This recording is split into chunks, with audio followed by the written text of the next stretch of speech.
Hey there, thanks for stopping by. Today I'm going to be diving back into reductive monotype printing. I'm doing this at home on a workbench, so there's no press involved, so you can absolutely give it a try if you wish. I will put timestamps in so that you can find the bits that you're interested in, but otherwise, if you fancy seeing what turns out in this printmaking session, and you know, it's always a surprise, then let's go. Okay, first things first, I'm using my sheet of glass from an old photo frame as my shiny plate surface here. I apologise for the inevitable reflections this causes, and I'm using water-based Essdee inks. As I'm printing without a press, I find having my ink a little thicker helps me to get some deeper tones, which is why I pull out my ink directly on the plate. I put a blob of ink at the top corner where I want to create my design, use a piece of stiff card to scrape it out into a line of ink across the top, and then use the roller to pull the ink down.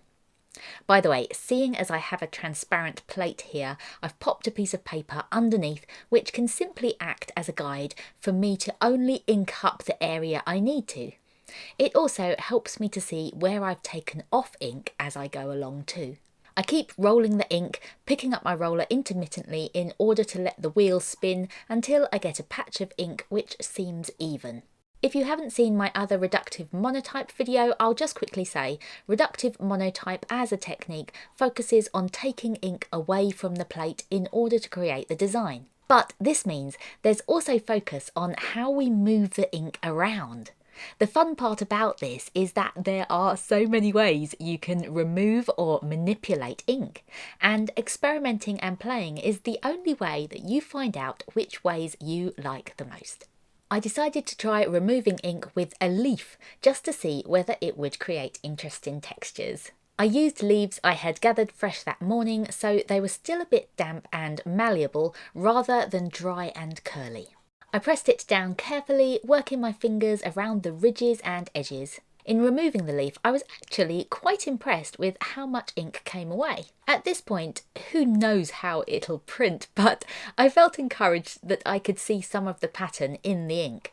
I tried another leaf too, but that one was more delicate and didn't really work as well. As this was a playtime session, I had no figurative plan here. I just thought I'd make some marks and try lots of textures together. I grabbed a brush and started swishing the ink into swirls, then grabbed kitchen towel and pushed the ink in bigger swathes. I used an old wooden skewer to create really thin lines, and I kind of fell in love with it. I ended up using that skewer a lot more later. And then I did kitchen towel again, but this time dabbing and circling, not so much to remove the ink, but to reposition it. By the time I came to print it, I had had a lovely time, but I really didn't know what result would end up on the paper. Whenever I print reductive monos, I use the broad, flat base of my hand with as much firm pressure as I can create, moving evenly over the paper. You can absolutely tidy up your edges, by the way. I was just lazy in this session and was simply playing and not thinking too much. The resulting print is, I think, pretty cool. It's random, sure, but look at how some of those leaf textures came out. And I really like how there are pockets of deep black moving out into swishing whites. This would be great to use as an image trace on Illustrator to create a digital texture, so I'll be hanging on to it for sure.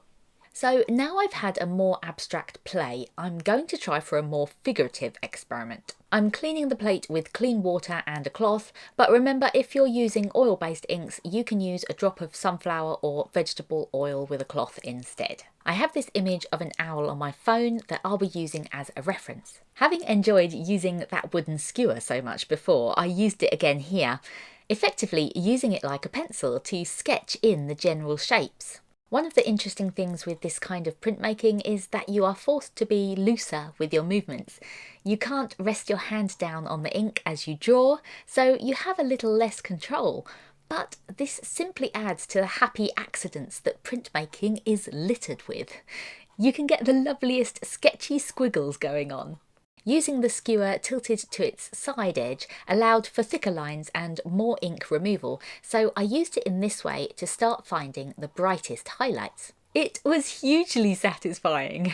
I lost myself to the sketching for a while, just noodling and doodling, trying to encourage this owl out of the ink bit by bit. A lovely part of this medium is that whenever you feel like you might have made a wrong move, you can nudge the ink back and forth to correct it. I used a cotton bud to start creating different textures on the tree branch, using fast movements to blob out the main highlights. I then swapped to a brush to create more bristly textures, and then swapped again to kitchen towel to dab out and soften it.